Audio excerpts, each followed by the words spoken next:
ఉంది.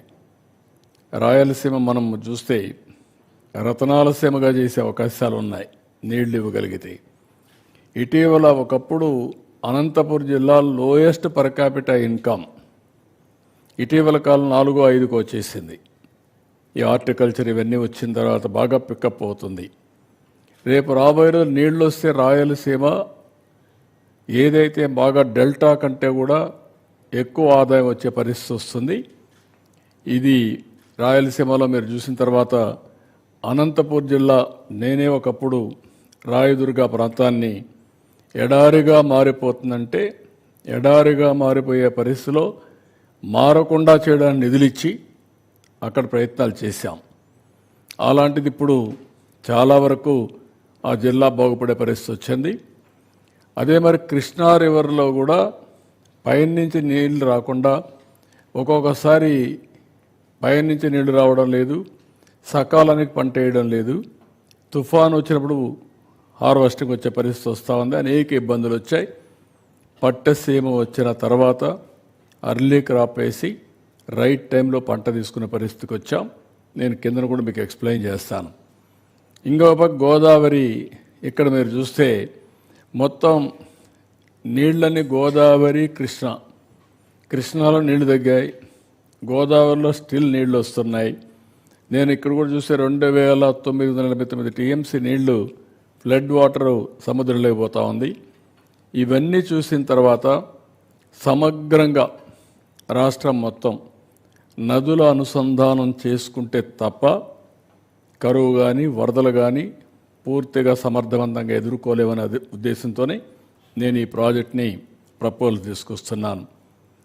ఇక్కడ దీంట్లో కనీసం ఒక 300 టీఎంసీ నీళ్లు గోదావరి నుంచి కృష్ణా తీసుకురావడం, ఇక్కడ Krishna delta, eastern delta, western delta రెండుకి నీళ్ళు ఇచ్చిన తర్వాత కనీసం 2 టీఎంసీ నీళ్ళని ఇక్కడి నుంచి నేరుగా బనకచెర్ల వరకు తీసేపేడుగా 3 ఫేజెస్ ఉన్నాయి. నేను ఎక్స్ప్లెయిన్ చేస్తాను.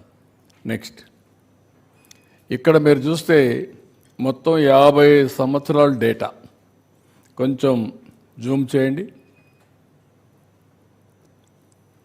పైన ఇంకొంచెం తగ్గించు. ఇప్పుడు మీరు చూసినప్పుడు 1970లోనే 3971 టీఎంసీ నీళ్లు సముద్రంలోకి పోయినాయి. ఇక్కడికి వచ్చినప్పుడు 25వ సంవత్సరం మీరు చూస్తే ఇది 94లో 5959 పోయినాయి. నిన్న కూడా 55 చూస్తే 4114 టీఎంసీ నీళ్లు సముద్రంలోకి వెళ్ళాయి. ఓవరాల్గా కరువు ఏరియాల్లో కూడా 2009 తక్కువ వర్షపాతం పడినప్పుడు 752 టీఎంసీ ఆఫ్ వాటర్ సముద్రంలోకి పోయే పరిస్థితి వచ్చింది. అంటే ఓవరాల్గా చూస్తే 2900, ఇది కిందికి వెళ్ళు, జూమ్ ఇట్ ఈ సైడ్, 50 years యావరేజ్ 2989 రఫ్గా 3000 టీఎంసీ నీళ్లు ఒక కృష్ణా గోదావరి మాత్రం సముద్రంలోకి పోయే పరిస్థితి వస్తూ ఉంది. నెక్స్ట్,